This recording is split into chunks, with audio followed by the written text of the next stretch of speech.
I'd just like to start by thanking the Kwahi organizers for having me here today. It's a true honor, and also to be sharing this panel with my colleagues. It's really lovely. And I'd like to also give one special thanks to Mary O'Connor, who was incredibly helpful in helping me to be here today. So thank you, Mary. Okay. So today I'm speaking about the artist Rae Hendershot. Rae Hendershot was a 20th century painter. She was born shortly after the close of World War I in 1921 and died in 1988 before the fall of the Berlin Wall. She lived most of her life in the industrial city of Hamilton, Ontario. Her career unfolded in the post-war and Cold War years, and in this time she created a remarkable body of work that represents the female life cycle. Her vision, spanning the prosaic and mythic, is rich in humor, humility, and love. In her lifetime, the full import of her work was not seen, but today such work appears as a bold and ambitious undertaking, part of the immense and varied feminist project of her time. I'm particularly reminded of Linda Naucklin's article, "Why Have There Been No Great Women Artists?" With similar matter-of-factness and wit, both women bring attention to the limits of the masculine viewpoint. They perceived the necessity of breaking beyond the guarded formalism of their disciplines to relate women's experiences through more commonly objective forms of understanding. I missed moving to this image.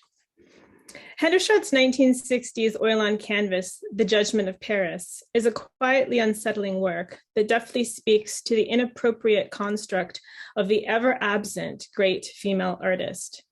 The painting's classical theme is a recognizable motif of great art. The women are creative figures, fertile and alert, and they stand there, three goddesses, beautiful and vulnerable in their nakedness, waiting to be seen.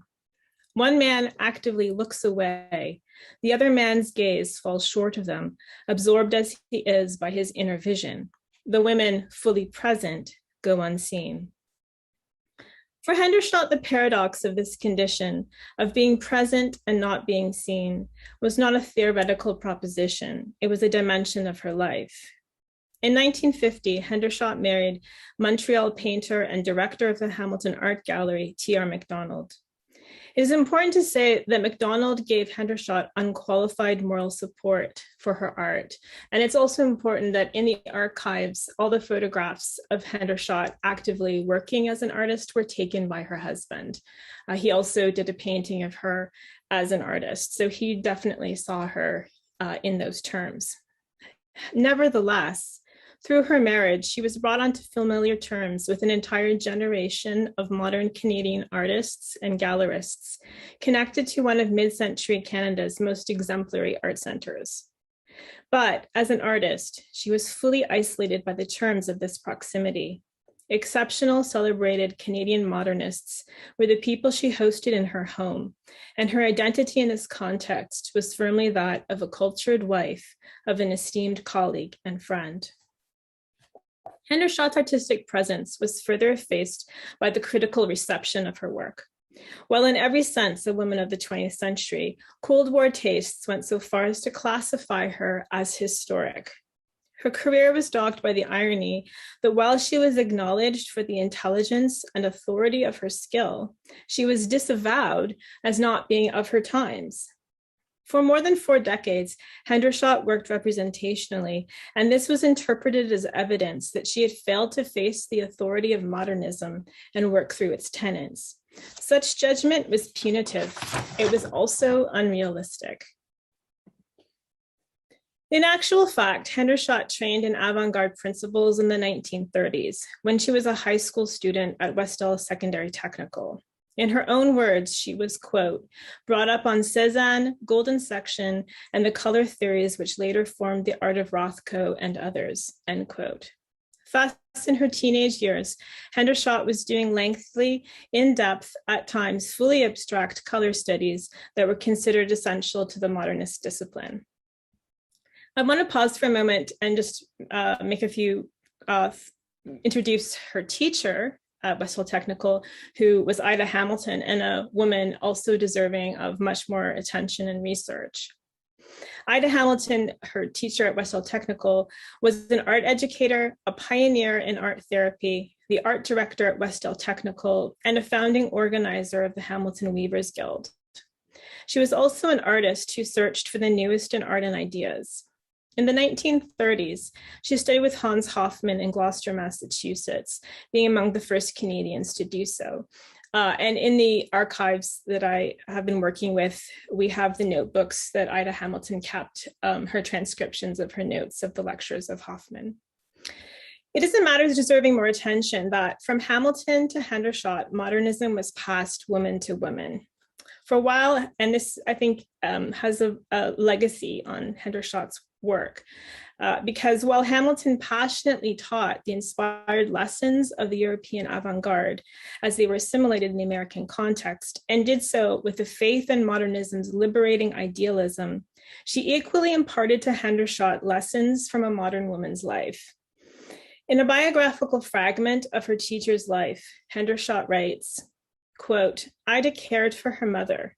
I remember her saying she would get her mother's breakfast, go home from Westhill, get lunch, the shop, and home from supper. And after supper, her mother would say, 'Why don't you paint a while?' And she would say to me, 'Rae, I was drained,'" end quote. Hendershot understood herself as a modern artist, but it was an identity that came with contradictions, and these she confronted and expressed in her art. True to modernism, Hendershot was a formalist of the highest rank, as subtle as she was restless. Indeed, it is a mark of her ongoing experimentation that she never developed a fixed style. Hendershot's 1947 oil on canvas, The Orphanage, exhibits the pillars of modern formalism. The painting's flatness is preserved. Shapes are concise, placed with bold design on the picture plane. Definition is achieved through the contrast of local color. Modeling with value is kept to a minimum. The work's vitality exists in the tension between awareness of the two-dimensional surface and spatial illusion. The painting was awarded the prize for Best Figure Subject at the 10th Annual Western Ontario Exhibition, the only work in her career that was awarded this kind of recognition. But the painting is also about absence. And Hendershot is testing the limits of a self-conscious formalism to convey human experience, and particularly women's experience. The absent, unseen subject of The Orphanage is the figure of the mother.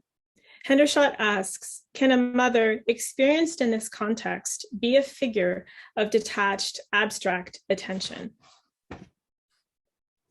The Orphanage can be compared to the late oil on canvas, which we're seeing now, Esther in a Red Coat. It's from the 1980s.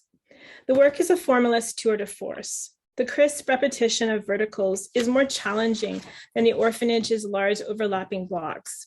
The slope of the red coat only subtly deviating from the vertical schema.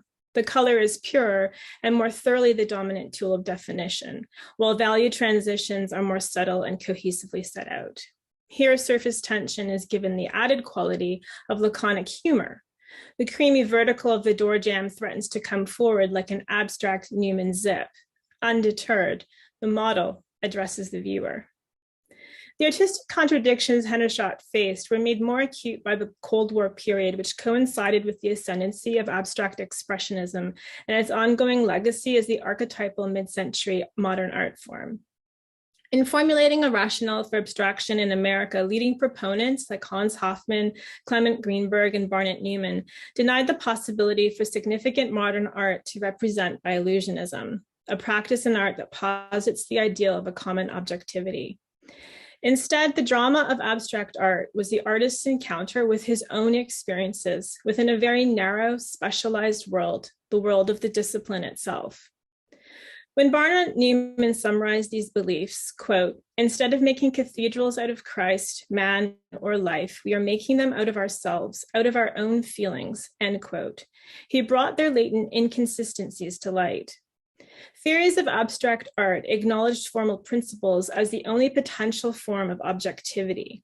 At the same time, the novel works of abstract expressionism demanded to be seen as heroic and meaningful, and as such wholly relied on a traditionally defined history of male genius.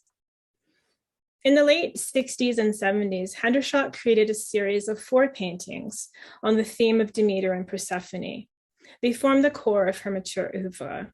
In these works, she confronts the crisis of the female modern artist, one who seeks liberation through the creative expression of subjective experience, but who must equally seek to be seen in more objectively defined terms. Begun in the late 60s, the oil on canvas Demeter and Persephone is the first of the works in this series. Demeter and Persephone is the story of a mother who, in her fury and passion, will not be reconciled to the masculine order and fundamentally alters it. In the painting, Demeter is conceived as the creative figure, one who draws from her deepest experiences, as visualized in the whole form of mother and child on the right of the picture. But Demeter is also one who is capable of seeing with common objectivity. She sees her daughter, the figure of Persephone, standing apart. She is both identifiable and separate. Importantly, the figure of Persephone standing is a skilled likeness of Hendershot's own daughter, Catherine. At the same time, at this moment of profound female recognition, the male figure in the center of the canvas looks away. Just as Demeter resurrects her daughter from the dead, so too the female artist must work to restore women's lives from obscurity. The ambition of this work is equally alive in its form. Demeter and Persephone is one of Hendershot's most richly representational works. She self-consciously appropriates the traditional conventions of great landscape and history painting, and by her exemplary formalism and technique, she effects an act of ventriloquism. The work appears to speak as a newly discovered history, a history in which women's lives and creative genius are the recognized subject. As a modernist faced with contradiction, Hendershot is at the forefront of postmodern exploration of artistic forms that lie between history and fiction.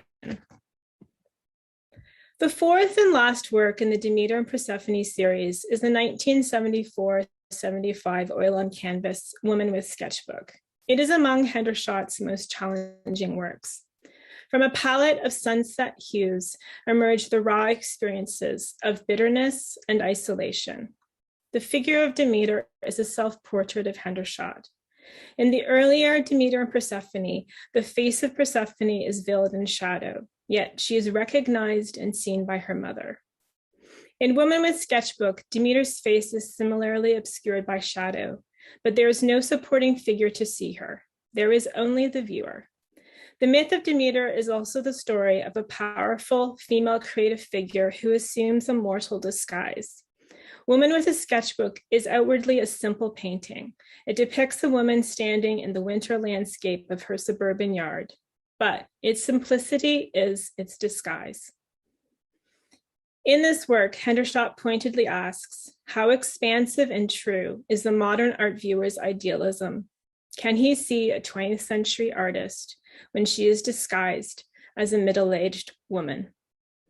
Thank you.